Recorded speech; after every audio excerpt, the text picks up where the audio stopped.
एक औपचारिक कार्यक्रम से सामने आई एक तस्वीर ने दक्षिण एशिया की कूटनीति में हलचल पैदा कर दी है। कैमरों के सामने भारत के विदेश मंत्री एस जयशंकर और पाकिस्तान की संसद के स्पीकर अयाज सादिक के बीच हुआ एक संक्षिप्त हाथ मिलाना अब राजनीतिक बहस का केंद्र बन गया है।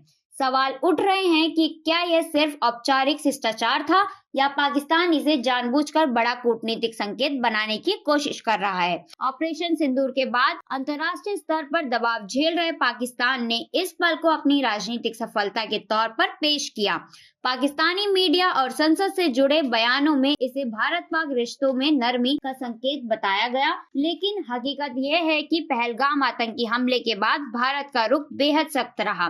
भारत ने साफ कर दिया कि आतंकवाद के मुद्दे पर किसी भी तरह का समझौता संभव नहीं है। ऑपरेशन सिंदूर के तहत भारत द्वारा आतंकी ठिकानों पर की गई कार्रवाई के बाद पाकिस्तान की बेचैनी उसके बयानों और प्रतीकों की राजनीति में साफ दिखाई देती है। ऐसे माहौल में एक औपचारिक हाथ मिलाना पाकिस्तान के लिए अपनी घरेलू राजनीति और अंतर्राष्ट्रीय छवि को संभालने का जरिया बन गया।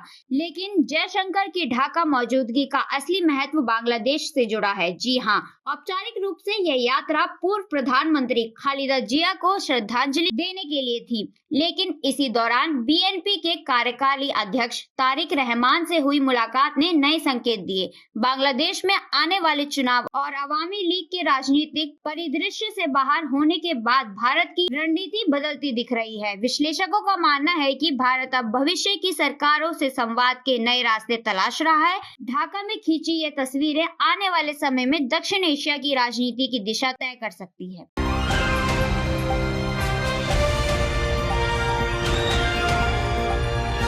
दिल्ली, हरियाणा, उत्तर प्रदेश, राजस्थान की हर खबर के साथ देखते रहिए न्यू इंडिया न्यूज नेटवर्क।